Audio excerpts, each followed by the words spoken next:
ಹೇಳೋಕ್ಕೆ ಮಾತು ಬರ್ತಿಲ್ಲ. ಆ ತಾಯಿ ಈ ಸ್ವರೂಪದಲ್ಲಿ ಈ ಎತ್ತರದಲ್ಲಿ ಮಾಡೋಂಥ ಶಕ್ತಿ ನಮಗೆ ಭಾಗ್ಯ ಕೊಟ್ಟಿರೋದು ನಮ್ಮ ಪುಣ್ಯ. ಈ ಸೇವೆ ಸದಾ ಕಾಲ ನಾವು ಮಾಡ್ಕೊಂಡು ಬರ್ತಾ ಇದ್ದೀವಿ. ಇನ್ನು ಮುಂದೆನೂ ನಮ್ಮ ಉದ್ದೇಶ ಇಲ್ಲಿ ಬಂದಂಥ ಭಕ್ತಾದಿಗಳಿಗೆ ಅನ್ನದಾನ ಮಾಡಬೇಕು, ಬಂದು ಭಕ್ತಾದಿಗಳೆಲ್ಲ ಒಳ್ಳೇದಾಗಬೇಕು, ಅವ್ರ ಕಷ್ಟ ಕಾರ್ಪಣ್ಯ ನಿವಾರಣೆ ಆಗಬೇಕು. ಆ ಉದ್ದೇಶದಿಂದ ಲೋಕ ಕಲ್ಯಾಣಕ್ಕಾಗಿ ಅಮ್ಮನ್ನು ಇಲ್ಲಿ ಪ್ರತಿಷ್ಠಾಪನೆ ಮಾಡಿ ನಾವು ಮಾಡ್ತಾಯಿದ್ದೀವಿ. ದೇವಸ್ಥಾನ ತುಂಬ ಚಿಕ್ಕದಾಗಿತ್ತು. ಇಲ್ಲಿ ಹಳೇ ದೇವಸ್ಥಾನ, ನಾವು ಪೂಜೆ ಮಾಡ್ಕೊಂಬರ್ತಿದ್ದು.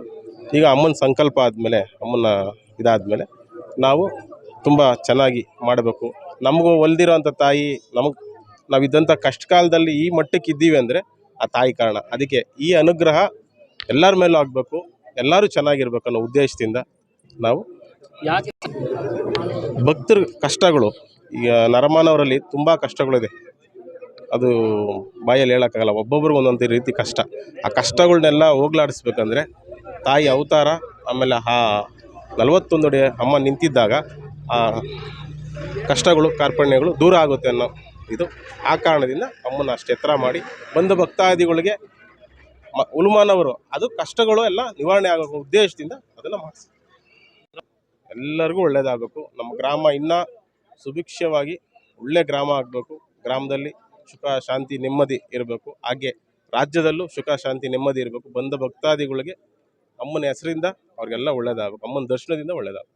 ಉದ್ಘಾಟನೆಗೆ SR ವಿಶ್ವನಾಥ್ ನಮ್ಮ ಸ್ಥಳೀಯ ಶಾಸಕರು ಬಂದಿದ್ದು, ಜನಪ್ರಿಯ ಶಾಸಕರು, ಹಾಗೂ ಗೊರವನಹಳ್ಳಿ ಲಕ್ಷ್ಮೀ ಮೇಡಮ್, ಕಮಲಮ್ಮನವರ ಮೊಮ್ಮಗಳು ಆ ಮೇಡಮ್ ಅವರು ಬಂದಿದ್ದರು. ಹಾಗೂ ಸ್ಥಳೀಯವಾಗಿ ಜಿಲ್ಲಾ ಪಂಚಾಯತಿ ಸದಸ್ಯರುಗಳು, ನನ್ನ ಹಿತೈಷಿಗಳು, ತುಂಬ ಜನ, ಆಮೇಲೆ ಭಕ್ತಾದಿಗಳು ನೋಡ್ತಿದ್ದೀರ ಭಕ್ತಾದಿ ಸಮೂಹ ಎಷ್ಟಿದೆ ಅಂತ. ಸಾವಿರಾರು ಜನ ಬಂದು ಅಮ್ಮನವರ ದರ್ಶನ ಪಡೆದಿದ್ದಾರೆ. ಅದೇ ನಮ್ಮ ಭಾಗ್ಯ. ಆ ತಾಯಿ ಆಶೀರ್ವಾದ ಎಲ್ಲರ ಮೇಲೂ ಇರಲಿ. Thank you sir. ಸರ್ವಮಂಗಳ ಮಾಂಗಲ್ಯ ಶಿವೆ ಸರ್ವಾರ್ಥಿಕೆ ಶರಣ್ಯೇ ತ್ರ್ಯಂಬಕೆ ದೇವಿ ನಾರಾಯಣಿ ನಮಸ್ತುತೆ. ಮೊದಲನೇದಾಗಿ ನಾವು ಇಲ್ಲಿ ಕರೆದಾಗ, ನಾವು ಬಂದು ಈ ಸ್ಥಳನ ಪರಿಶೀಲನೆ ಮಾಡಿದಾಗ ಇಲ್ಲಿ ಕಾಳಿಯ ಸ್ವರೂಪ ಆಲ್ರೆಡಿ ಅಲ್ಲಿ ನಿಂತಿತ್ತದು. ಅದನ್ನು ನಾವು ಅಷ್ಟೇ ಸ್ಟಡಿ ಮಾಡಿದ್ವಿ ಅಷ್ಟೇ ಹೊತ್ತು ಅಲ್ಲಿ ಆಲ್ರೆಡಿ ಇದೆ ಕಾಳಿ. ಆ ಅಮ್ಮ ಕಾಣಿಸ್ತಾ ಇರೋದ್ರಿಂದ ಕಣ್ಣು ನಮಗೆ ಅಲ್ಲಿ ಬೆಳಕಲ್ಲೇ ಕಾಣಿಸ್ತಾ ಇತ್ತು. ಹಾಗಾಗಿ ನಾವು ಇಲ್ಲಿ ಬಂದ್ವಿ, ನೋಡಿದ್ವಿ. ಅರುಣ್ ಯೋಗಿರಾಜ್ ಅವರದ್ದು ಮಾಡಿರುವಂಥ ಭದ್ರಕಾಳಿದು ಸ್ಟಡಿ ಎಲ್ಲ ಮಾಡಿದ್ವಿ. ಎಲ್ಲ ಕಡೆ ನೀವು ಕಾಳಿನ ನೋಡಿರ್ಬೋದು. ಈ ಥರ ಕಾಳಿನ ನಾವು ವಿಶೇಷವಾಗಿ ಮಾಡಬೇಕಂತ ಆ ಅಮ್ಮನ ಹತ್ರ ಅಪ್ಪಣೆ ತೊಗೊಂಡು, ನಿನ್ನ ರೂಪ ನಿನಗೆ ಹೇಗೆ ಬೇಕೋ ಆ ಥರ ತಗೊಬೋದು, ನನ್ನ ಕೈಯಲ್ಲಿ ಮಾಡಿಸ್ಕೊಳತ್ತಾಯಿ ಅಂಥೇಳಿ ಆ ಅಮ್ಮನಿಗೆ ನಾನು ಸಂಕಲ್ಪ ಮಾಡ್ಕೊಂಡು ಮಾಡಿದ್ವಿ. ತುಂಬ ಎಲ್ಲ ನೀವು ಹೇಳ್ಬೇಕು, ನಾ ಹೇಳೋಂಗಿಲ್ಲ. ಕಲಾವಿದನಾಗಿ ನನ್ನಿಂದ ಆದಷ್ಟು ಆ ಅಮ್ಮನಿಗೆ ನನ್ನಿಂದ ಏನು ಮಾಡಬೇಕು ನಾನು ಮಾಡಿದ್ದೀನಿ. ನೀವೆಲ್ಲ ಏನು ಅಂಥೇಳಿ ಒಪ್ಪಿಗೆ ನೀವು ಕೊಡಬೇಕು. ಧರ್ಮದರ್ಶಿಗಳ ಅವರು ಪ್ರಾರಂಭದಿಂದ ಈ ಕೊನೆಯವರೆಗೂ ನಮ್ಮನ್ನು ಯಾವುದೇ ಒಂದು ಕುಂದು ಕೊರತೆ ಇಲ್ಲದಾಗೆ ಅವರು ಸಹಕರಿಸಿರೋದ್ರಿಂದ ಅದು ಆ ಥರ ರೂಪ ಬರೋದಕ್ಕೆ ಸಾಧ್ಯತೆ ಇದೆ. ವಿಶೇಷತೆ ಏನಿದೆ ಸರ್, ಇಲ್ಲಿ ನಾನು ಬಂದಾಗ ಇಲ್ಲಿ ಕಷ್ಟ ಕಾಲದಲ್ಲೇ ಬಂದಿದ್ದು. ಆ ಅಮ್ಮನಲ್ಲಿ ಪಾದ ಮುಟ್ಟಿ ಇಲ್ಲಿ ಬಂದು ಮುಟ್ಟಿದಾಗ ಈಗ ನನಗೆ ಏನೇನು ದುರ್ಗಾ ಕ್ಷಮಾ ಶಿವಾದಾತ್ರಿ ಸ್ವಾಹ ಸದಾ ನಮೋಸ್ತುತೆ. ಕಮ್ಮಸಂದ್ರ ಗ್ರಾಮದ ನರಸಿಂಹರಾಜಪುರ ಈ ಒಂದು ಸುಕ್ಷೇತ್ರದಲ್ಲಿ ಇವತ್ತಿನ ದಿವಸ ಬೃಹತ್ತಾದ 41 ಅಡಿ ಎತ್ತರದ ಶ್ರೀ ದಕ್ಷಿಣ ಕಾಳಿಕಾ ದೇವಿಯ ಬೃಹತ್ ಬಿಂಬ ಪ್ರತಿಷ್ಠಾಪನಾ ಪೂಜಾ ಕಾರ್ಯಕ್ರಮವು ನಿರ್ವಿಘ್ನವಾಗಿ ನೆರವೇರಿದ್ದು ಭಕ್ತರ ದರ್ಶನಕ್ಕೆ ಸಿದ್ಧವಾಗಿದೆ. ಈ ಒಂದು ಕ್ಷೇತ್ರದಲ್ಲಿ ನಾವು ಈಗ ಒಂದು 3 ವರ್ಷದಿಂದಲೂ ಸಹ ಪೂಜಾ ಕಾರ್ಯಕ್ರಮಕ್ಕೆ ಬರ್ತಾ ಇದ್ವಿ. ಚಿಕ್ಕದಾಗಿ ಒಂದು ದೇವಸ್ಥಾನ ಆಲಯ ಇತ್ತು. ಇಲ್ಲಿ ಕಾಳಿಕಾದೇವಿಯ ಒಂದು ಚಿಕ್ಕದಾದಂತಹ ಒಂದು ಆಲಯ ಇತ್ತು.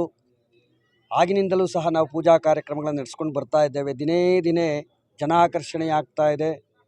ಹೆಚ್ಚಿನ ಜನ ಬರ್ತಾ ಇದ್ದಾರೆ. ಒಂದು ಸಾರಿ ಕ್ಷೇತ್ರಕ್ಕೆ ಬಂದಂಥವರು ಅವರ ಅಭೀಷ್ಟಗಳ ಸಿದ್ಧಿಯಾಗಿ ಮತ್ತೆ ಬರ್ತಕ್ಕಂಥದ್ದು ನಾವು ನೋಡ್ತಾ ಇದ್ದೇವೆ. ನಮ್ಮ ಹತ್ರ ಸುಮಾರು ಜನ ಹೇಳಿದ್ದಾರೆ, ಈ ಕ್ಷೇತ್ರಕ್ಕೆ ಬಂದ ಮೇಲೆ ನಮಗೆ ಅನುಕೂಲಗಳಾಗಿದೆ, ದೇವಿಯ ಅನುಗ್ರಹವಾಗಿದೆ, ನಾವು ಬರ್ತಾ ಇರ್ತೀವಿ ಅಂತ ಮತ್ತೆ ಹೇಳ್ತಾನೆ ಇರ್ತಾರೆ. ಹಾಗಾಗಿ ಈ ದೇವಿ ಈ ಒಂದು ಕ್ಷೇತ್ರದಲ್ಲಿ ಒಳ್ಳೆಯ ಶಕ್ತಿ ಉಳ್ಳಂತಹ ಮಾತೆಯಾಗಿದ್ದಾರೆ. ಯಾವುದೇ ಭಕ್ತರು ಬಂದು ಇಲ್ಲಿ ಅಭೀಷ್ಟಗಳನ್ನು ಕೇಳಿದಾಗ ತತ್ಕ್ಷಣವೇ ಅವರಿಗೆ ಸಿದ್ಧಿಯಾಗತ್ತೆ ಅಂತಕ್ಕಂಥದ್ದು ಕ್ಷೇತ್ರದ ಮಹಿಮೆ. ಇನ್ನು ಈ ಒಂದು ಸುಕ್ಷೇತ್ರದ ಆಜುಬಾಜಿನಲ್ಲಿ